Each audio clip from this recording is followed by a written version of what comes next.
Okay, Assalamualaikum. Saya pakai Z5O ni daripada 2014. Kemudian join club Zego 50 Malaysia.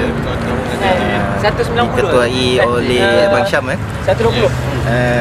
Jadi kita cerita pasal modifikasi motor ni.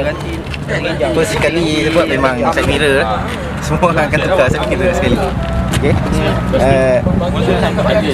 Kosnya lebih kurang 120.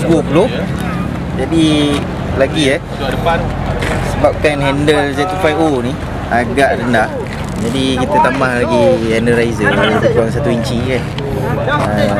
Jadi kita bawa motor tu taklah memompok sangat. Kemudian tak kecil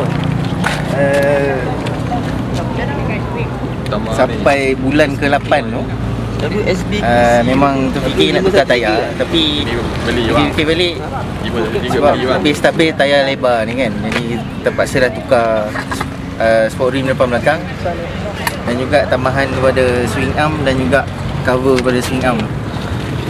Cover swing arm ni terpaksa beli ni sebab saya punya pecah. Beli plastik pecah, beli fiber pecah, jadi kita tukar kepada cover fiber tu. Okay, nisbah tayar ni sebenarnya dia ikut kepada rim. Kalau rim tu lebar, kita boleh masuk tayar tu lebar. lain nampak. So benda-benda ni kita boleh tengok dalam website Pirelli, website Dunlop kan, website Bridgestone tu semua. Kita boleh tengok tu semua kat situ, nisbah tayar ni. Jadi tak adalah tayar tu kita pakai tak betul, tak sesuai orang kata kan. Jadi sesuaikan jugalah dengan kita punya penggunaan tu.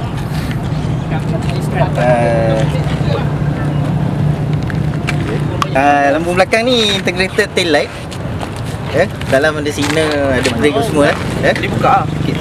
Start terbakar lah dah. Ni makan.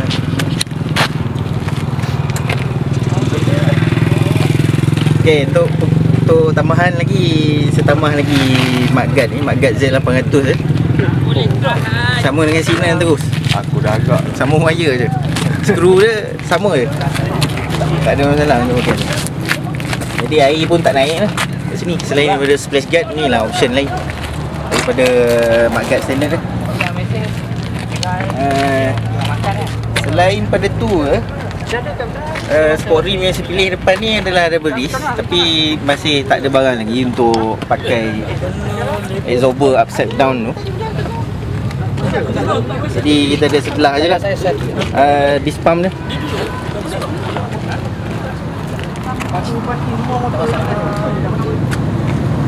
Dia pakai yang Z100 punya ni.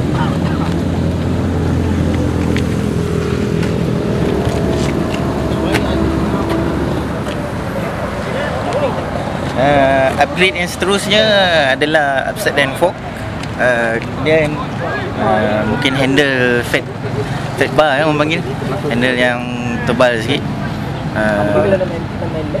Dan kemudian mungkin untuk tukar colour lah, optionnya mungkin kepada stiker dan juga ni lah, option kepada stiker dan juga cat. Jadi itu pada masa depan nanti lah.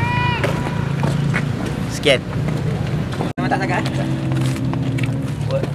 Extender mono shape. Oh, ada lagi tu. Ada boleh mono naik tu. Mono naik berapa? Mono naik 4. 8 hun. Dah jadi 24 lah. Jadi 24 lah.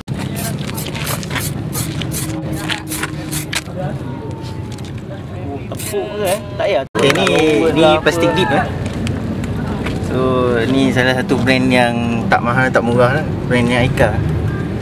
Jadi boleh pilih colour dah, ada 100 colour. Jadi kalau kita tak nak cat ni, cabut je, tanggal je, tak payah gosok tu, tanggal je, tarik punya plastik. Contoh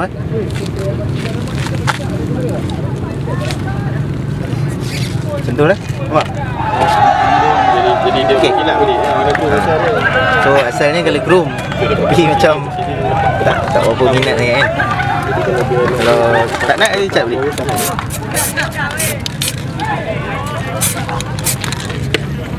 Tentu saja. Settle. Rasa senang. Ada. Los kan? Ada.